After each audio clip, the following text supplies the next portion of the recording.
Good morrow, scholars. Welcome back to Survive the Night. Shoot, I just had a question I was going to ask you guys. What was it? Oh, well, I guess it's not that important. I was talking with my brother, and I think I might have mentioned it in the last video. I don't remember. How do you guys feel about the pacing so far in the book? I was talking to him saying how I feel like there's a little too much emphasis on getting to know these characters that are probably going to die. Not so much like it shouldn't be in there, but I feel like there's too much padding. Anyway, hopefully I can think of the question I was going to ask you guys, because that wasn't it. Anyway, we are in chapter 3, page 32. Julie wiggles the car door handle. Shana, does this thing even lock? We're parked on a narrow street behind a food and fun supermarket. That sounds weird. A brick apartment building towers over us. Someone on the third floor has hung a Tommy Hilfiger. What? Is this what it actually is, figure? Which I think sounds weird. I thought it was finger. I have dyslexia. But anyway, I don't know. Beach towel in front of his window instead of curtains. Don't bother. Shana leans back against the Buick, lighting a cigarette. It doesn't start unless you know how to turn the screwdriver in the ignition just right. And I'm taking that secret to the grave. Foreshadowing? I shake my head and stare down at the map on my phone. Shana still hasn't told me where we're going, but according to my phone, we're somewhere in Brooklyn, just a few blocks from the Cog Factory, this under-18 club she loves. I don't get the secrecy. I've been to the Cog with her at least a dozen times. Shana winks at me and blows cigarette smoke at my face. I hold my breath to keep from coughing. She smokes black clove cigarettes that smell like pine needles and vanilla. My ear hurts. Miss it? She asks. I quit during rehab, but I never really liked cigarettes.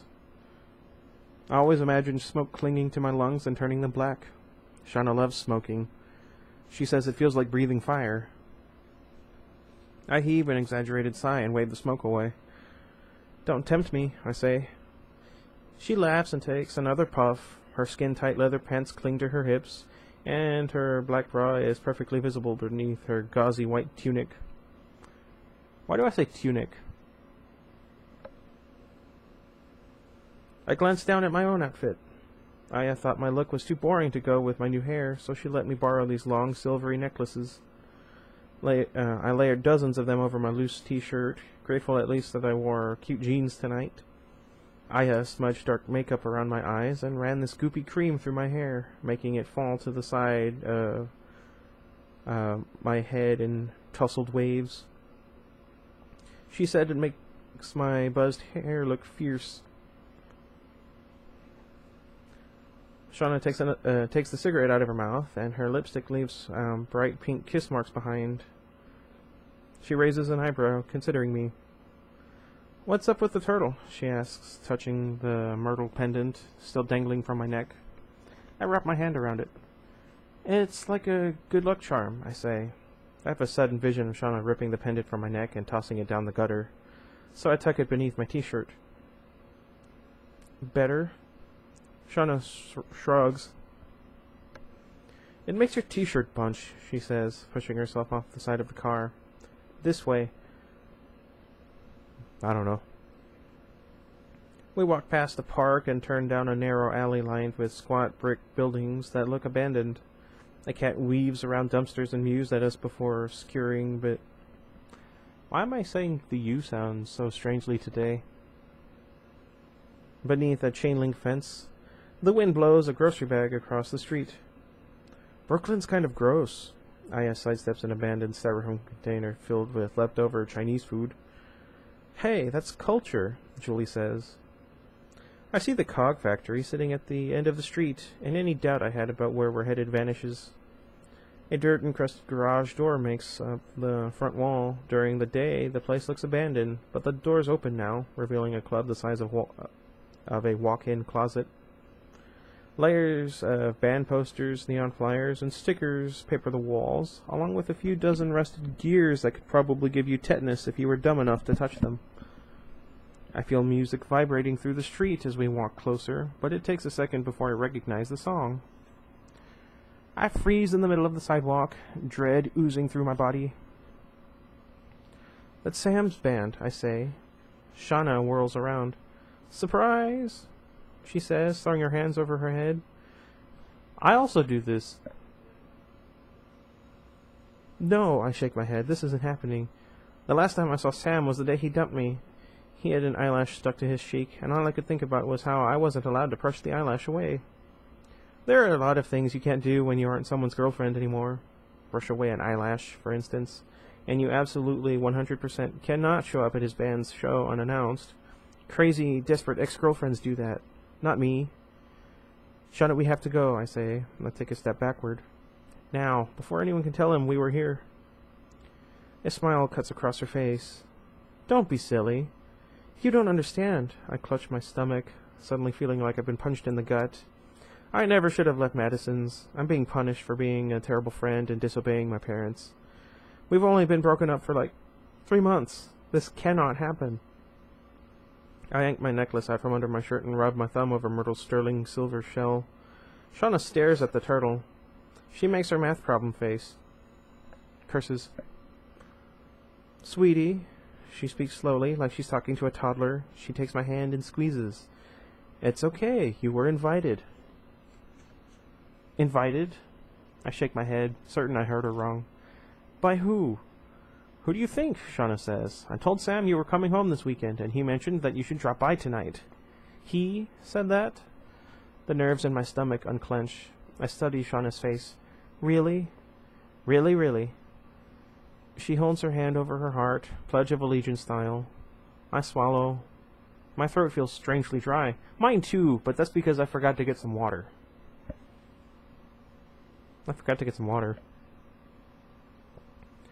"If this is some kind of trick," I say. "You're so paranoid." Shauna rolls her eyes. "Now come on, if you don't show, he's going to think you're blowing him off." I move forward, hesitant. Shauna treats the truth like it's Play-Doh, stretching it to new and ridiculous shapes until you have no idea what she started with. But what could she gain by lying about this? Sorry. She doesn't even like Sam's band.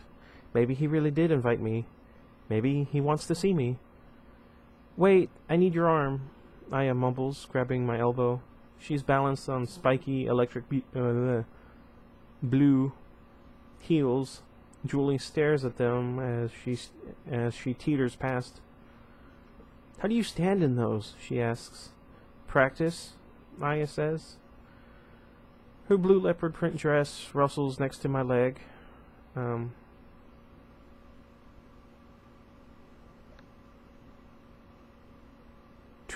I don't know.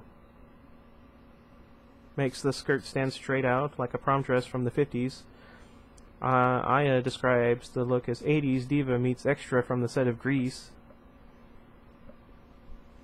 I stare, wishing I had at least worn a skirt.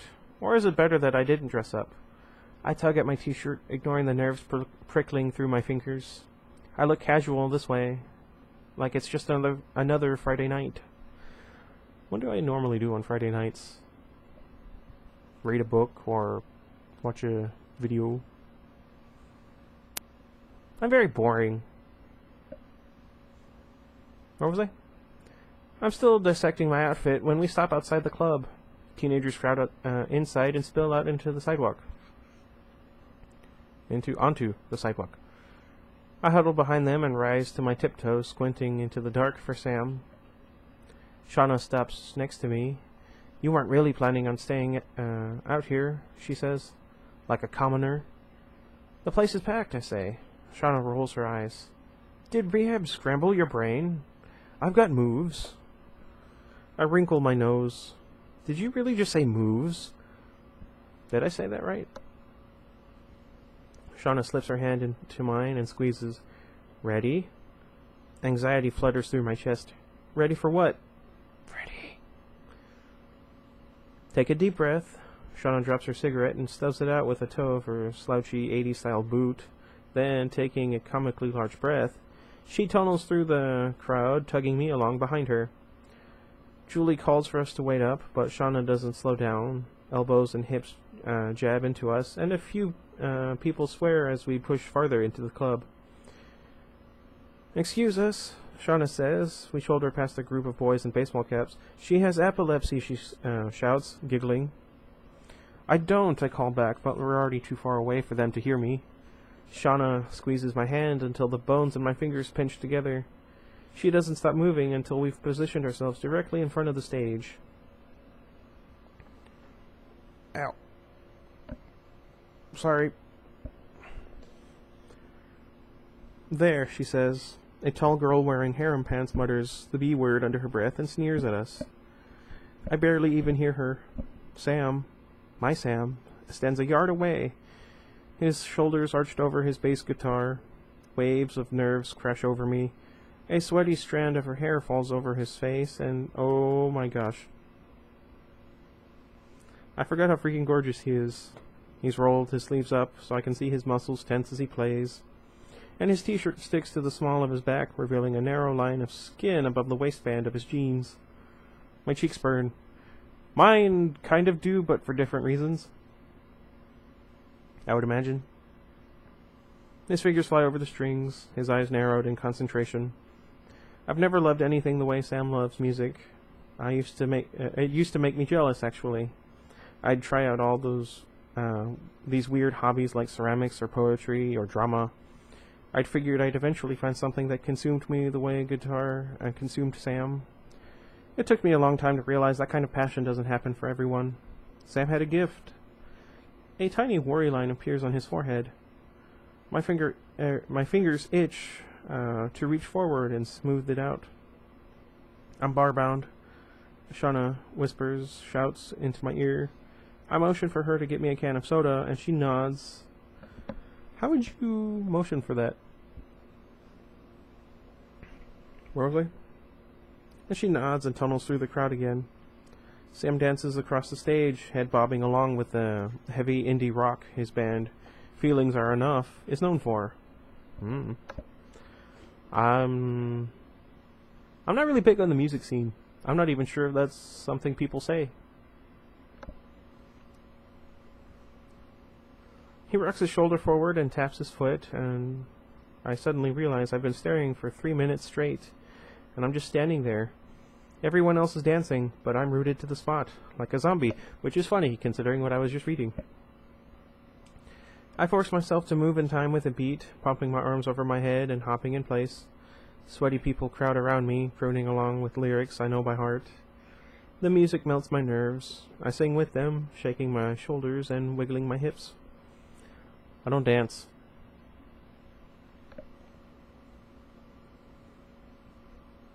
I used to come to Sam's shows every weekend and stand in the front row, listening to the other girls whisper about how hot the bassist was. What? I don't know why I stressed certain words differently than normal.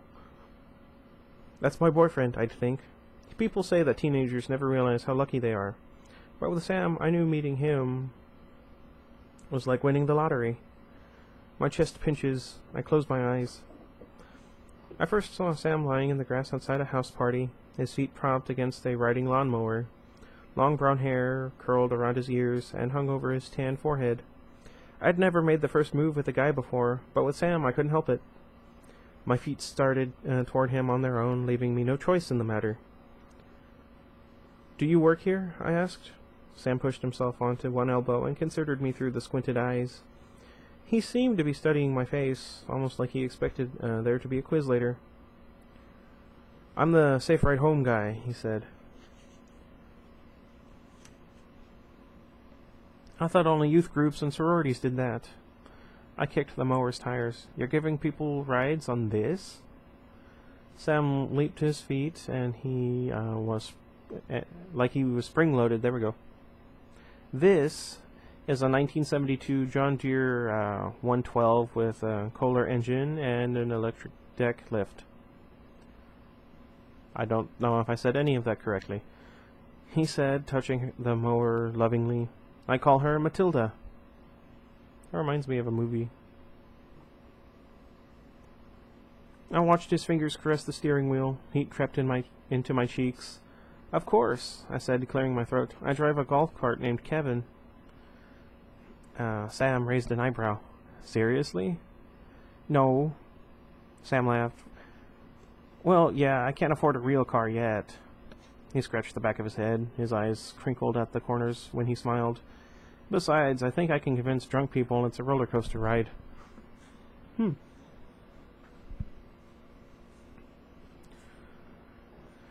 He had me convinced. I ran my hand over the mower's leather seat, imagining a late-night ride around the neighborhood, my arms wrapped around Sam's waist, maybe an unscheduled stop near a secluded grove of trees.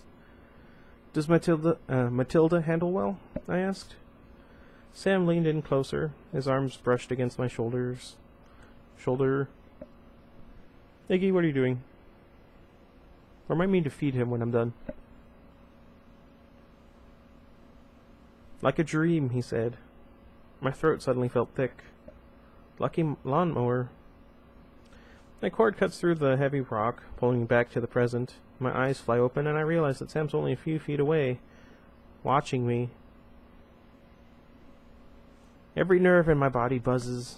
His gaze feels like a physical thing. I shift in place, suddenly uncomfortable. He keeps his eyes trained on me for a fraction of a second longer, then turns away without so much as a nod or a smile. Shana reappears holding 2 cans of Coke. Refreshments, she says, passing me a soda. I tear my eyes away from Sam and take the can from her, my cheeks burning. I want the floor to open up and swallow me whole. The corner of my eye twitches. I blink, telling myself I cannot cry. Shana produces the bottle of Jack and tips some into my drink. I don't even bother protesting. Just a little, I mutter. Shana lifts an eyebrow. You okay? She asks. I glance at Sam, then back to Shana. He won't even look at me, I say. I thought you said he wanted me to come tonight. Shana takes a swig of Jack. What? She swallows, making a face. He did, she says, shoving the bottle back into her bag. He told me to bring you. Just give him some time. I've been in rehab for 2.5 months, I say. I can't help the bitterness that creeps into my voice. How much time does he need? A couple of hours? Shana leans toward me and tucks a strand of hair behind my ear. Did I say that right? He's seeing you again for the first time in months. He probably just feels just as weird about it as you do. There we go. Hope flickers through my chest. What is up with my back today? That hurt.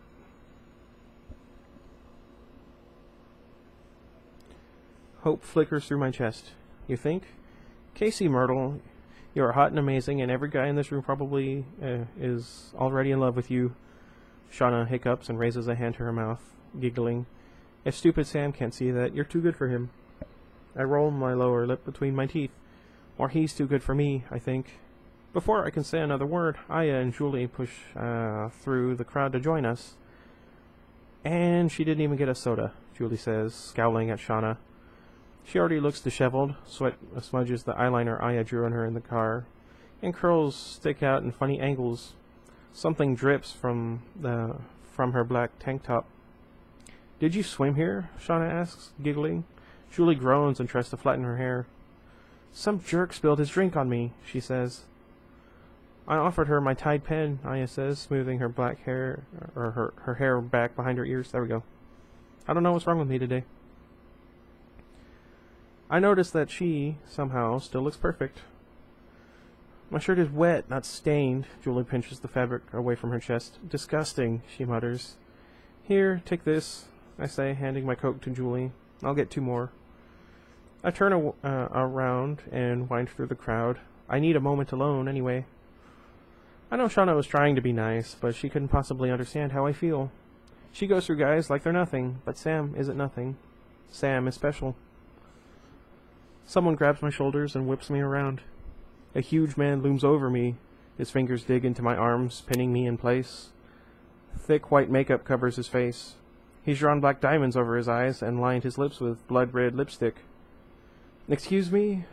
I try to pull away, but the man's hands are like a vice around my arms. He doesn't wear a shirt, just rainbow suspenders strapped over his bare, hairy chest. Shh. Sorry, I don't know why I did that. He says, pressing a meaty finger to my lips. His skin smells like sweat and earth. I cringe and vomit, and vomit rises in my throat. There we go. I try not to stare at his chipped yellow fingernail. Please, I say. He yanks me away from the bar with massive muscular arms, muttering something under his breath. I try again to fight him off, but his body is solid and hard. It's like punching a wall. What are you doing? I ask. I want to scream, but the music's too loud. No one would hear me. The man's eyes dart across my face. Hungrily.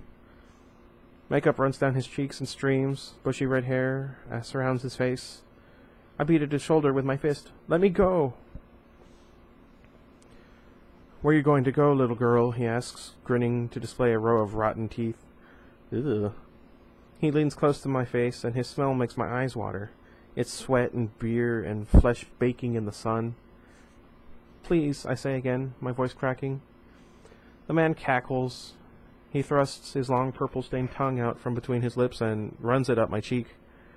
Don't you want to play? He whispers into my ear. Ugh.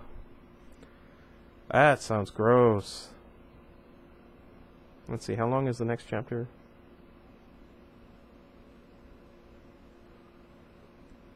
Huh, I must have missed it. Gosh darn it. Okay. The next one is about 10 pages long. So we would be here for about 40 minutes. Okay, I'm not going to do that because I'm kind of tired anyway. And that's a good stopping point. No, it isn't. That's horrifying. So yeah, I'm going to leave it there. Okay, so let me know how you guys feel about that. I feel dirty.